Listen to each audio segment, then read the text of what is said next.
En el sitio de una masacre histórica descrita en El último Mohicano, ¿es alguien quien intentaba decapitar a otra persona? Sí. se encuentran restos humanos que confunden a los expertos. Esto no es lo que esperaba ver. En una época violenta, hay traición y brutalidad extrema. Y vio que cargaban esta cabeza que chorreaba sangre. Los investigadores se disponen a develar un misterio de 250 años de antigüedad. Huesos con historia, El último Mohicano.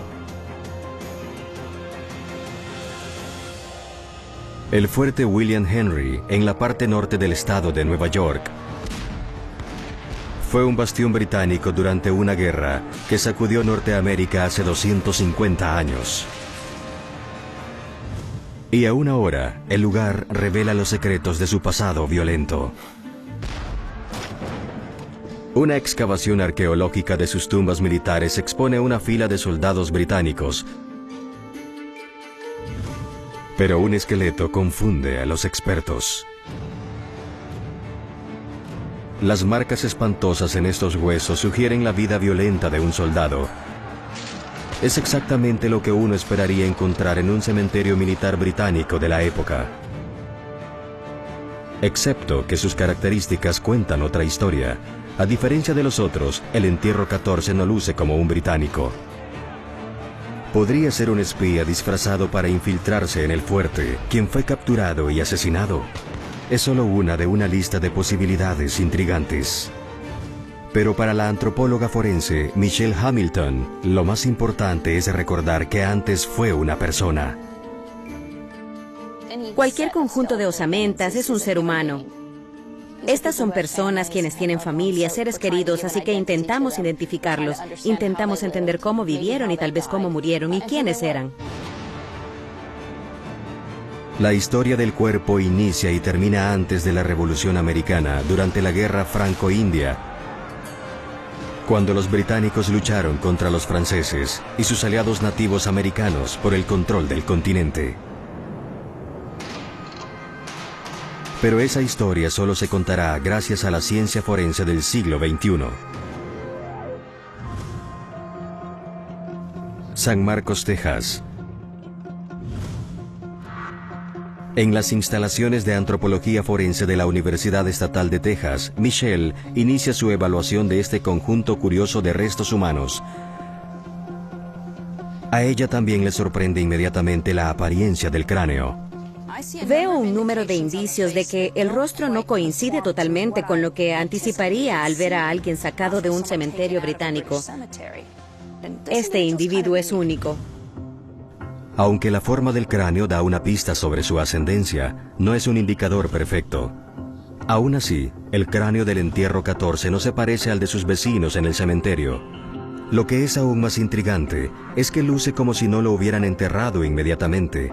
Ciertamente no es forma de tratar a un camarada. Los huesos le dicen a Michelle mucho sobre esta persona. Creo que lo primero que podemos observar cuando lo vemos es la personalidad que tiene. Es un cráneo fuerte con unos rasgos masculinos bastante masivos. Esta región aquí, en la parte trasera del cráneo, se llama región nucal. Aquí hay marcas de músculos que parecen ser masculinas. La sínfisis púbica es más joven, parece tener muchos valles y pliegues, y a medida que se envejece se desgasta un poco, y estos rasgos desaparecen. Al ver esto creería que un buen rango de edad sería entre 25 y 40 años. Aunque murió en la flor de la vida, Michelle no encuentra señales de lo que lo mató. Pero no escapó ileso. Aquí puede verse una fractura que sanó. Así que en algún punto este individuo recibió un fuerte golpe en la cabeza. Entonces, ¿quién era? ¿Qué hacía en un fuerte británico? ¿Cómo murió exactamente? Se llevó estos secretos a la tumba. Ahora, 2 siglos y medio después, Michelle reúne un grupo de algunos de los mejores científicos forenses del mundo para contar finalmente su historia.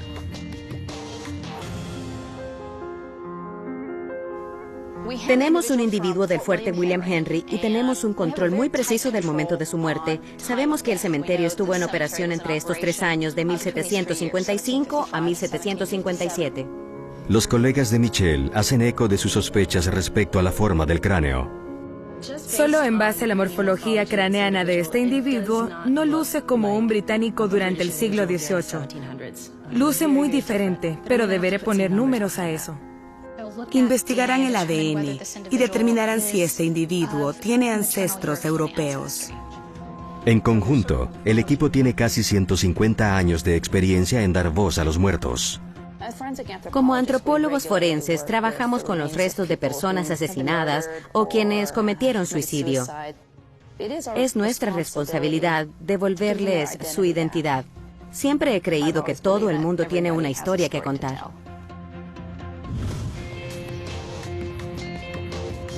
Para empezar su investigación, deben saber más sobre la exhumación del cuerpo. Para buscar pistas, Michelle despacha a la investigadora histórica Santi Mallet al lago George, en la parte norte del estado de Nueva York, donde se exhumaron los restos. Como antropóloga forense británica, tiene un interés especial en el caso. Muchas personas solo piensan en huesos cuando piensan en una antropóloga forense, mientras que yo me dedico a la investigación histórica. Voy al lugar donde se recuperó este individuo. Veo la información y con suerte lograré encontrar registros lo suficientemente detallados para construir una imagen histórica de por qué esta persona pudo estar allí. Su primera tarea es reunirse con la arqueóloga quien descubrió los restos misteriosos, Brenda Baker. Brenda, hola. Bienvenida al fuerte William Henry. Encantada de conocerte. Igualmente. El fuerte William Henry se construyó en 1755 como un asentamiento estratégico para defender el lago y como base para las partidas de reconocimiento y de asalto que deseaban interrumpir las operaciones francesas. De hecho, estamos fuera de los límites del fuerte, en lo que solía ser el cementerio militar. Sabemos esto debido a las excavaciones de la década de 1950. Encontraron varios cuerpos, incluso los 10 que se dejaron para exhibición en este edificio. Así que abrimos varias unidades de excavación que ves delineadas aquí y descubrimos evidencia de 8 pozos de tumbas, pero solo excavamos 3. ¿Cómo sabemos que definitivamente es una población militar? Bueno, tenemos a estos hombres colocados en filas, algunos con traumatismos, y de hecho encontramos botones y tela que sugieren uniformes militares.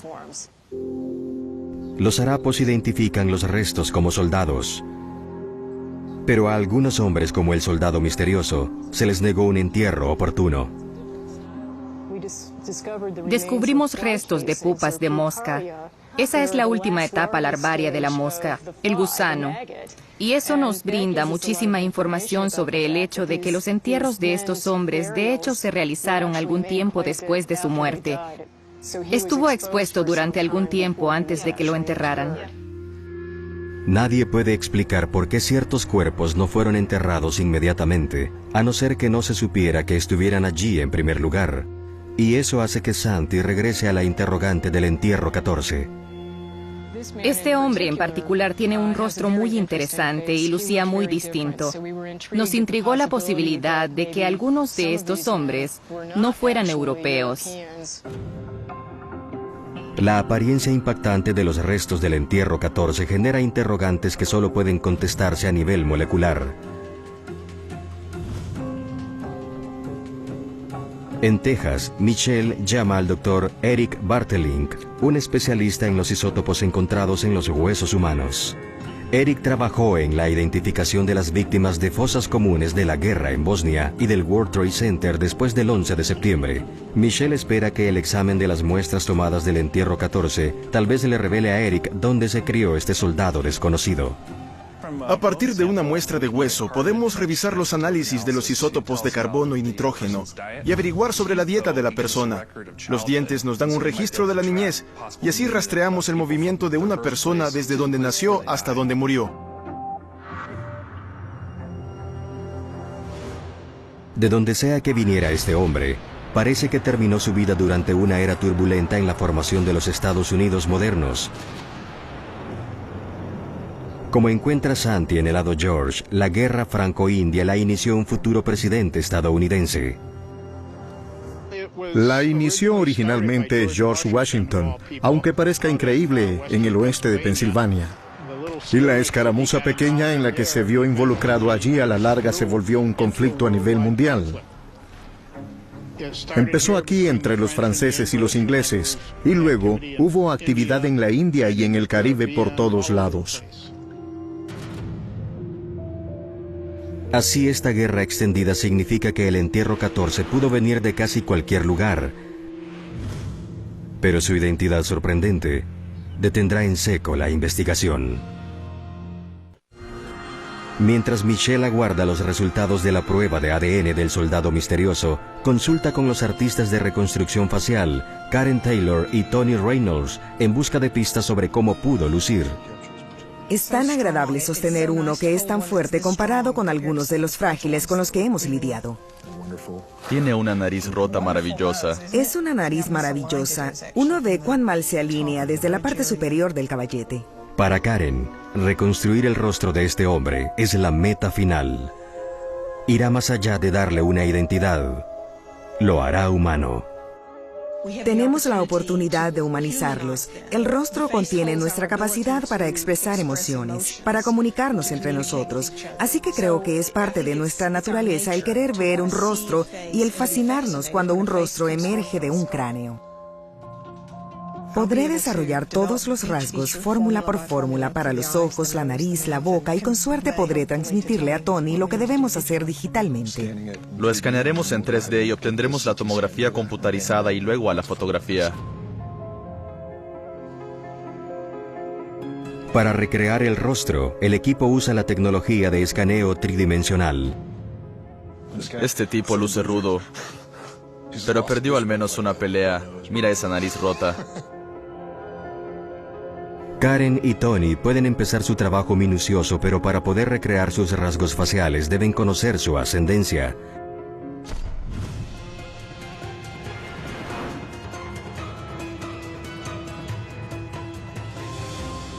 Para tal fin, en el lago George, Santi revisa los registros de asistencia de las tropas británicas que pasaban por el fuerte William Henry. Uno absolutamente ve nombres que es claro que no son de ascendencia inglesa, tales como esta persona identificada como Negro César, ciertamente de ascendencia africana. En el caso de este hombre, de hecho sirvió en el fuerte William Henry desde noviembre de 1755 hasta mayo de 1756. Hasta que tenga más respuestas desde el área científica, básicamente, busco cualquier grupo que no sea de ascendencia europea. En este otro libro hay una compilación de listas de asistencia de las fuerzas de Connecticut que sirvieron en 1756. Hay personas con algunos nombres que uno podría argumentar eran de ascendencia nativa americana. John Hatshepsut o esta otra persona, John Checkponk. Y no era raro que todas estas personas de ascendencia indígena o africana sirvieran en estos regimientos provinciales. Pero tenemos 2 libros llenos de nombres, ¿cierto? Y hay muchísimas personas que pudieran ser él. Así es, y de hecho hablamos de alrededor de 4,000 nombres.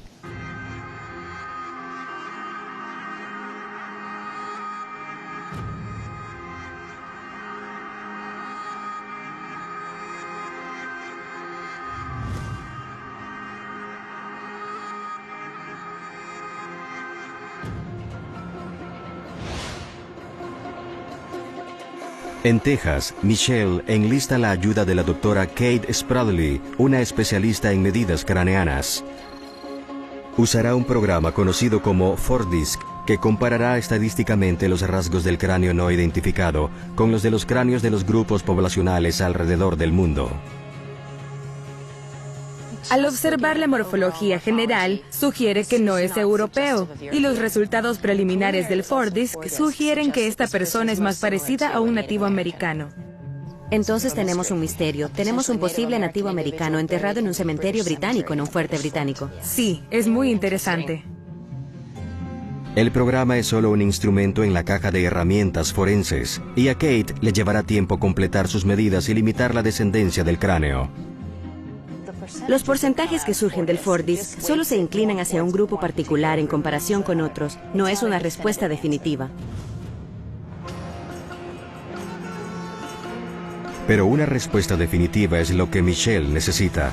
envía una muestra de uno de los dientes del entierro 14 a la Universidad de Baylor en Waco, Texas, donde la doctora Lori Baker intentará obtener un perfil de ADN.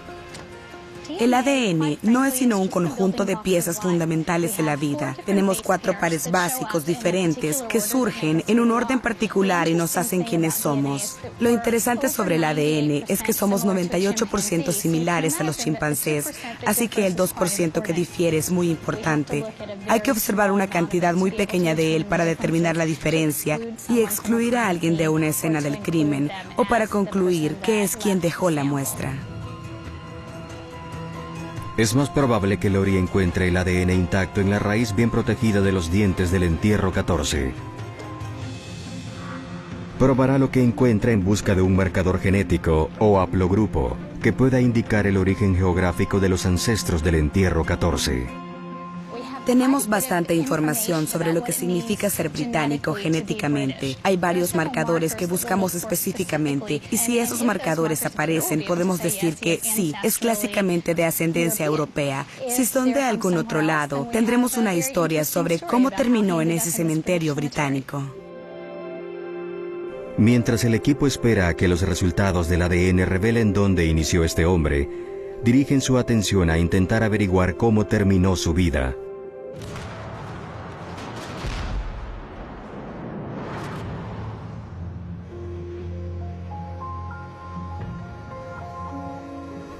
Michelle lleva el cuerpo a una instalación médica en San Marcos para que el radiólogo Greg Iglesia pueda hacer una tomografía computarizada del esqueleto.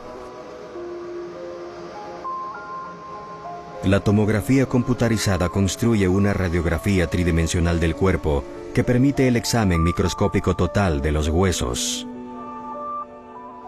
Pero Greg solo encuentra el mismo daño no fatal que Michelle notó anteriormente. Cuando vi el cráneo, si uno observa el arco cigomático aquí, está orientado mucho más verticalmente que esta imagen en donde uno dibuja el arco cigomático en el lado izquierdo. Eso es evidencia de una fractura antigua que sanó, que probablemente ocurrió antes de su muerte. Todas las lesiones cuentan una historia, y estas no son la excepción. Cuando uno observa el esqueleto mismo, uno también puede observar el examen de la tomografía computarizada, y es obvio que fue un traumatismo por elemento contundente o un traumatismo balístico. Es una lesión muy común en la actualidad debido a los deportes. Si algo lo golpeó aquí, el costado de un mosquete, por ejemplo, puede causar una depresión.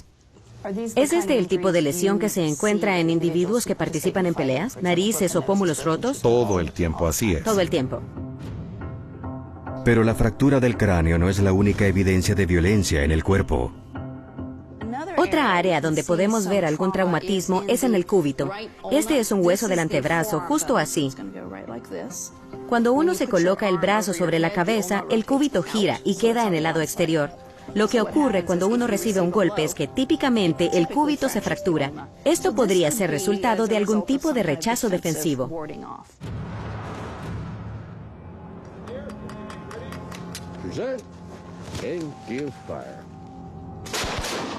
En el fuerte William Henry, Santi recibe una lección rápida en tácticas de lucha prerrevolucionaria y descubre que los traumatismos del brazo y del cráneo tal vez ocurrieron al mismo tiempo en el fragor de la batalla.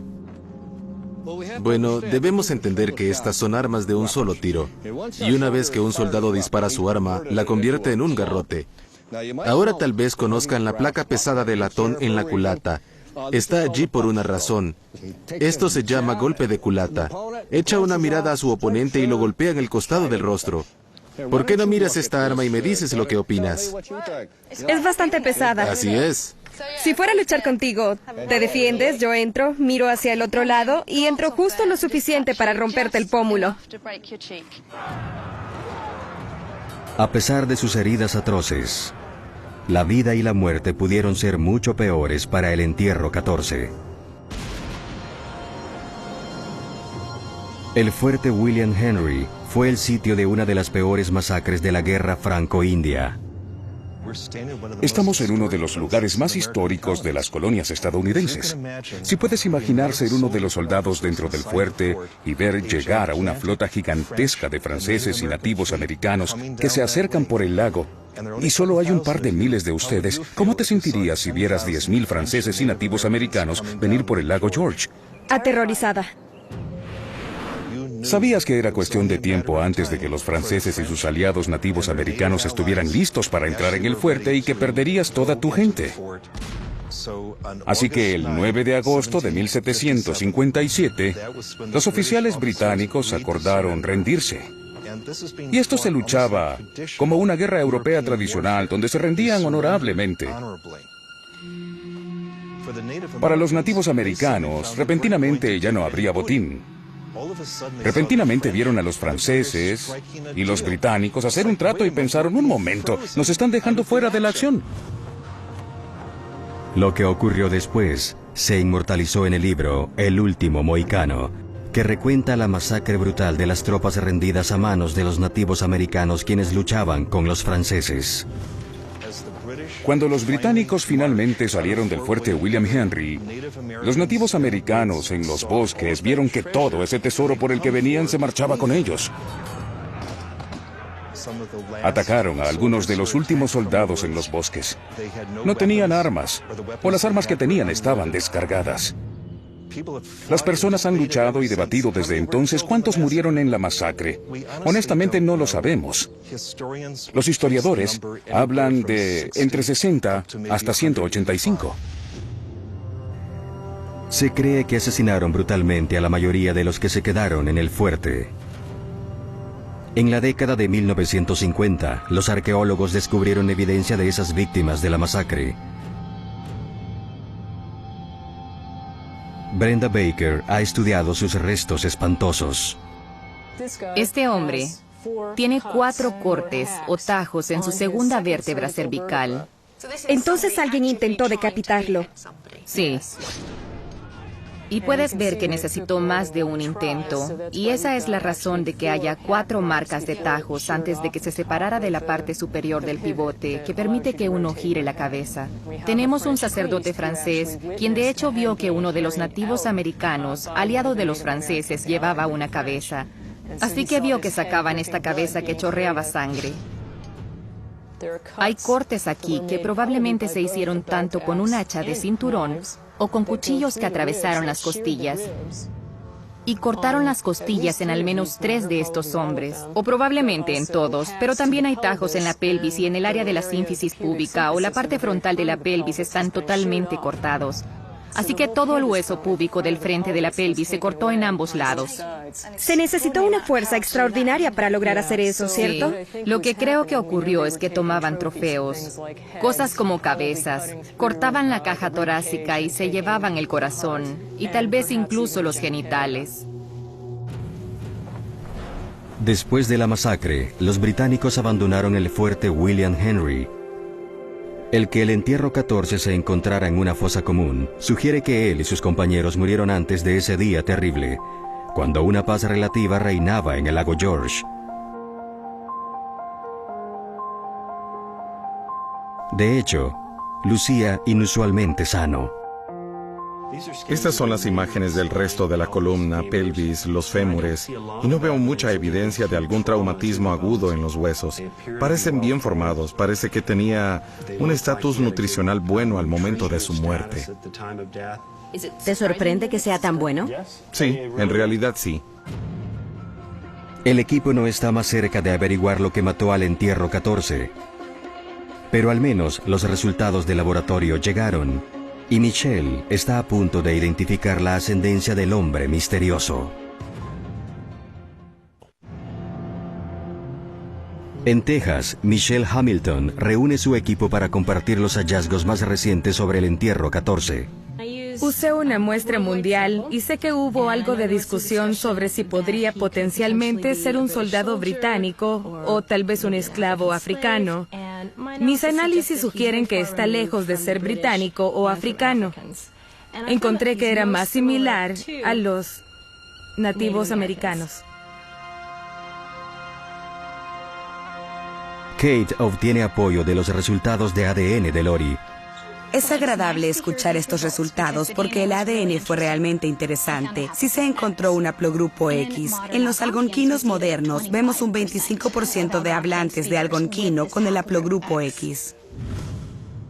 Aunque la muestra del diente se había degradado durante 250 años, Lori encontró un indicador genético que sugiere que el entierro 14 tal vez pertenezca al grupo de nativos americanos que incluye a los mohicanos y los Mohawk, quienes vivieron en el este de Nueva York a mediados del siglo XVII. En términos de ascendencia, sabemos que este individuo vino hacia nosotros como un soldado británico desconocido. Y creo que estamos de acuerdo en que ahora vemos a alguien que es nativo americano. Es la información que el equipo necesitaba. La ciencia forense reveló que el entierro 14 era nativo americano. Las pruebas físicas del cuerpo terminaron.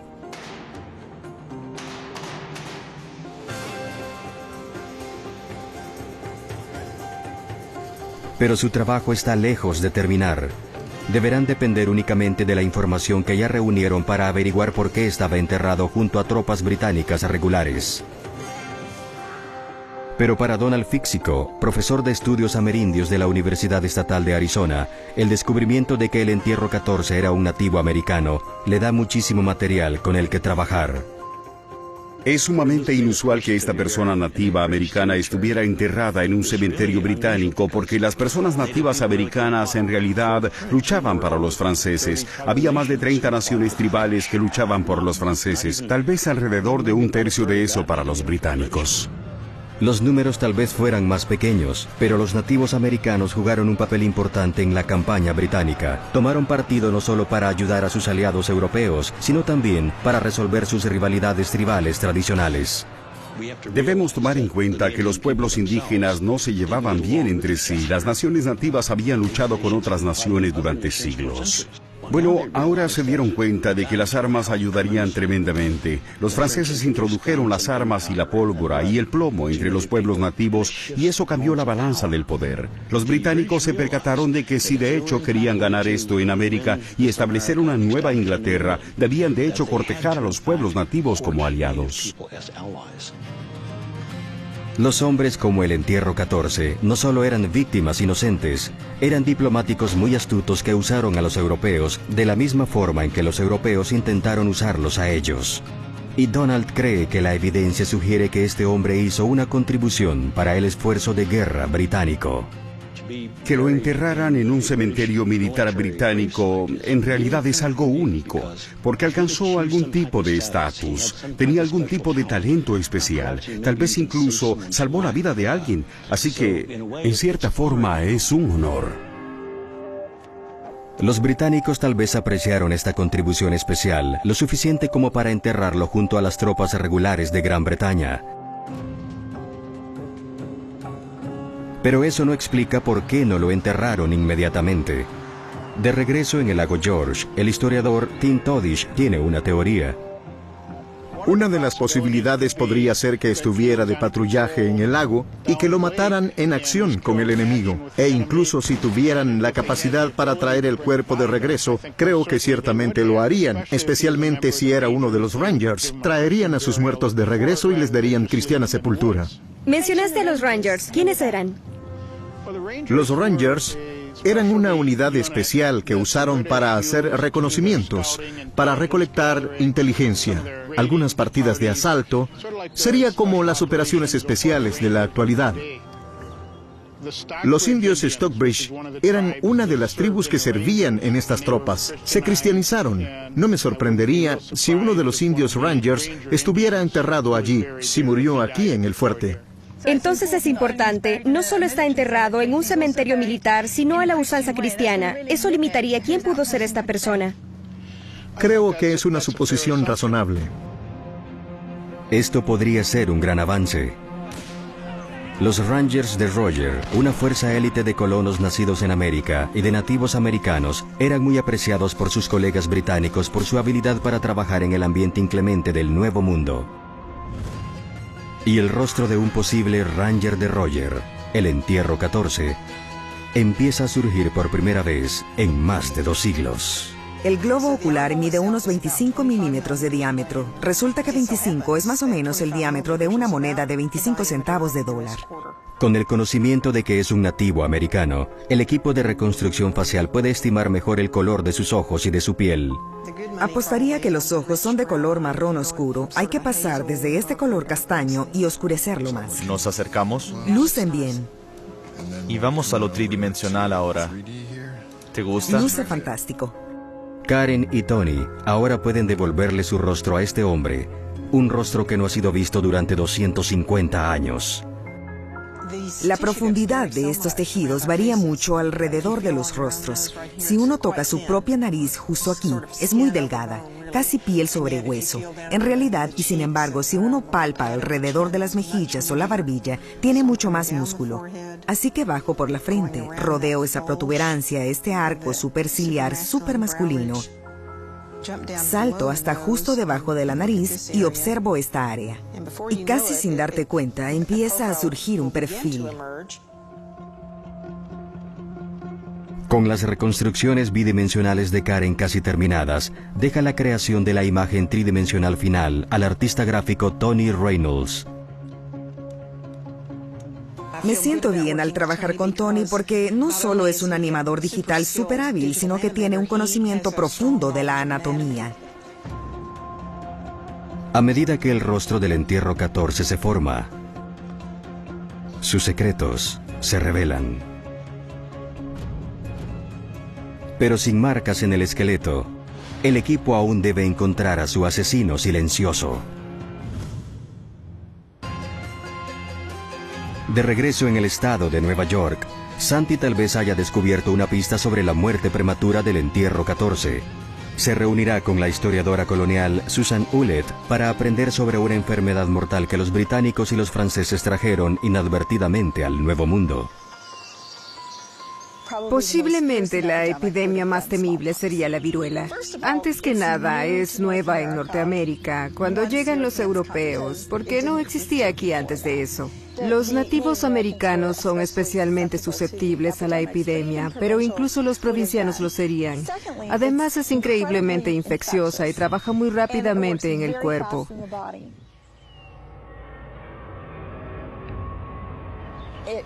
Genera fiebres altas y una degeneración de los órganos del cuerpo que puede matar muy rápidamente, en unos 3 o 4 días.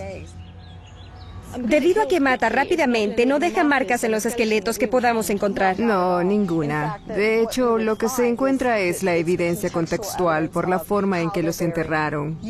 Había que enterrar a las personas muy rápidamente. Si alguien está enterrado, envuelto en sábanas con su ropa, es un entierro apresurado y es mucho más probable que la persona muriera por una enfermedad infecciosa a la que la gente temía.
Lo que tenemos aquí es un trozo de carne de res que dejamos fuera durante 3 días para mostrar el efecto de las moscas al depositar sus huevos y de los huevos. Si se observan larvas en asociación a restos humanos, eso indica que el cuerpo estuvo a la intemperie durante algún tiempo.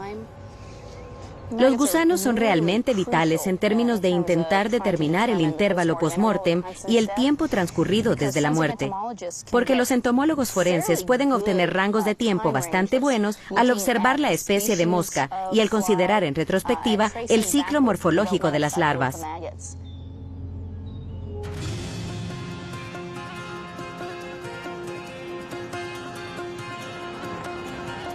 Para averiguar durante cuánto tiempo estuvo descubierto el entierro 14, Santi recurre al entomólogo forense de renombre Neil Haskell, quien trabajó en casos de perfil tan alto como el juicio de asesinato de Casey Anthony. Ahora observa las pupas de las moscas, y lo sorprendente no es lo que encuentra, sino lo que no encuentra. Un grupo importante que no encontré y que esperaba encontrar serían las pupas del grupo conocido como moscardones. Son las moscas de color verde metálico que encontramos e inmediatamente asociamos con cosas muertas y con esta gran masa de larvas que tenemos con ellas. Estas no estaban presentes. Estas son moscas muy pequeñas, moscas tipo mosquito como las llamamos, y estas surgen mucho después en la progresión de la descomposición. Por lo que me concierne, todos los grupos que encontramos en esta evidencia fueron consistentes con un periodo de tiempo de descomposición muy anterior. En otras palabras, pudieron haber sido semanas, meses e incluso tal vez años desde que inició la descomposición. ¿En serio? Entonces probablemente lo enterraron deprisa. Y creo que la conclusión de que lo hayan enterrado tan apresuradamente es que murió de alguna enfermedad, y la que causaría mayor temor sería la viruela. Ciertamente yo no querría usar un uniforme con viruela si él lo vestía al morir. Y eso explicaría por qué los enterraron tan rápido. La ausencia de moscardones explicaría ese fenómeno en particular, el que enterraran el cuerpo con la ropa intacta y que lo hicieran apresuradamente. Las pupas en los restos no era lo usual. Moscardones que ponen huevos en la superficie. Al entierro 14 lo sepultaron rápidamente, lo que sugiere fuertemente que murió de viruela después de todo. Parecería que la investigación sobre el entierro 14 está casi completa, excepto por una última revelación inesperada.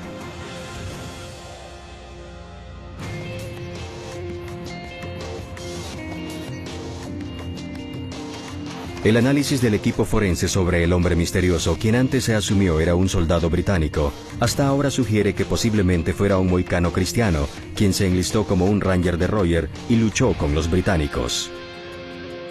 Pero hay más de esta historia, contada por él mismo. Entonces, Eric, ¿qué te dice la información sobre el isótopo estable? Lo interesante es la información del esmalte del diente, porque no coincide con esa área de los Estados Unidos. Toda la región de Albany es muy diferente. Tienen valores de isótopos mucho más altos en las fuentes de agua. Y al compararla con los mapas de carbono, hay una coincidencia con el oeste de los Estados Unidos. Y de hecho es consistente con áreas tales como Idaho, Wyoming, las Dakotas, Colorado y Utah. Eso sugiere que la fuente de agua mientras este diente se desarrollaba fue de esa región.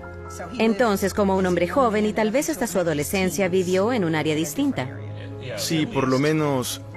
En realidad se alinea muy cerca con un par de grupos de indios de las planicies del área sobre la que hablas. Me alegra mucho oír eso. Entonces tenemos a alguien que creció en las planicies, emigró hacia el área de Nueva York, tal vez un hablante de algonquino, un mohicano, quien se alineó con los británicos. Este hombre aparentemente viajó a través de medio continente, desde su hogar en las planicies del Medio Oeste, para luchar junto a los británicos en el fuerte William Henry. Pero ¿por qué viajar tanto para luchar la guerra de extraños? Kerry Wilson, antropóloga nativa americana y consejera del Servicio de Protección de Tumbas y Repatriación de Nativos Americanos, dice que esa es la historia de los nativos americanos durante el siglo XVIII. Sabemos que los indios viajaron grandes distancias durante muchos miles de años. Las personas de esa época del siglo XVIII caminaban hacia todos lados. No tenían autos o aviones, así que caminaban hasta llegar a las vías fluviales. La mayoría tenía botes y canoas, viajaban por las vías fluviales, eran las carreteras interestatales. Las vías fluviales tal vez proveyeran la ruta hacia el este, pero Kerry cree que podría haber una explicación más oscura sobre la razón por la cual el hombre en el entierro 14 terminó sus días lejos de casa. Se había convertido en poco más de una posesión que podía comerciarse. Tal vez fuera un cautivo o su familia fuera cautiva. Tendría su idioma con el que creció y habría aprendido el lenguaje de la tribu con la que vivía entonces. Habría tenido valor como intérprete al ir de una tribu a otra al conocer idiomas diferentes. Tal vez lo entregaron a los comerciantes de cueros y pieles, a cambio de dinero y armas. Así que sería valioso. Cualquiera que haya sido el motivo de su viaje épico, el ejército británico veía a este hombre como un aliado, como alguien a quien querían a su lado. Reconocieron atributos en su capacidad militar que aún sobreviven en la cultura nativa americana.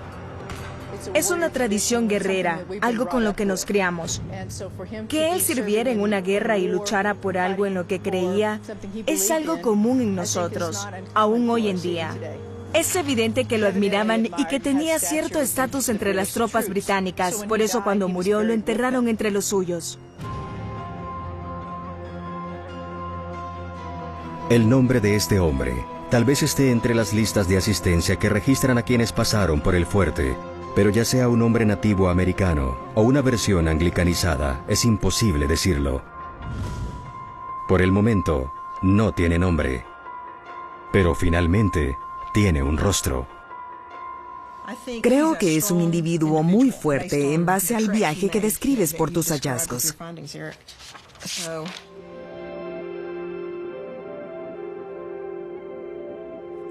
Recuerden que tenía la nariz rota. Intenté mostrar ese quiebre en el caballete de la nariz. Creo que hiciste un trabajo fantástico. En realidad pueden verse los rasgos prominentes del cráneo. Es arte, no hay duda, pero es arte en conjunción con la ciencia y se basa en toda la información científica que pudimos obtener. Genial.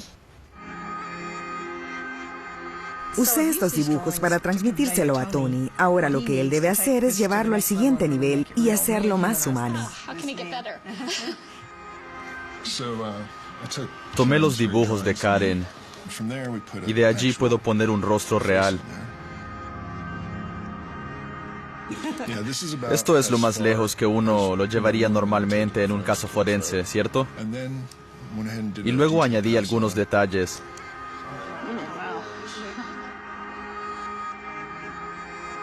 Desde allí a una imagen final. Y esto es lo que tenemos. Le pusimos cabello.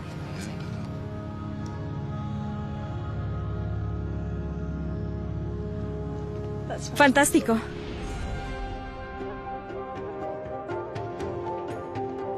Es la historia de un hombre quien nació a unos 3.000 kilómetros de la costa oeste, en donde enemigos del viejo mundo luchaban por controlar las tierras de sus ancestros. Ya fuera por el destino o debido a una determinación indomable, viajó hacia esta zona de guerra y se alió con las tropas británicas, coloniales y nativas americanas con base en el fuerte William Henry.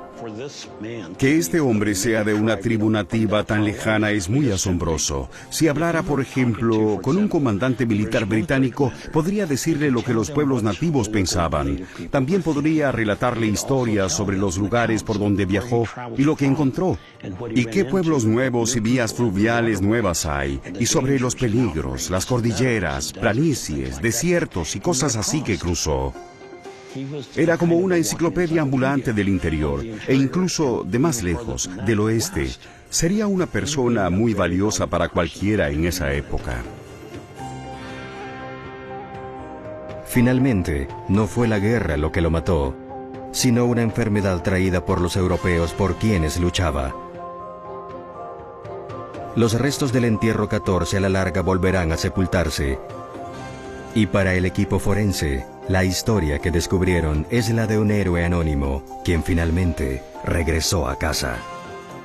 Lo que es emocionante para nosotros es lograr devolverle su identidad como nativo americano a un individuo que hasta ahora se había clasificado potencialmente como uno de los soldados británicos.